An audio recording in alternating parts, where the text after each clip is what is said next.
Welcome, here I've got Samsung Galaxy S21 and I'm gonna show you how to record the slow motion video at this device. So let's start by tapping on the camera button to open it, and for now we are in the standard photo mode. Let's change it by using this settings bar and just simply going to the right to more.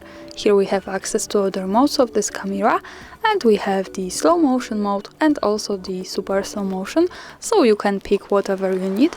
Now I'm going to stay on the standard slow motion. By just one tap we get access to it, and we can start recording now the slow motion video by using this big button at the center.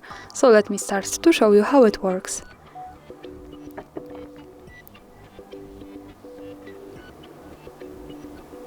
And now let's stop by tapping again on this button. To see the video, let's move to the left to this one.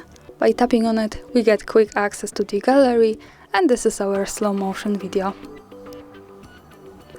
And that's all, thanks for watching, subscribe our channel and leave the thumbs up.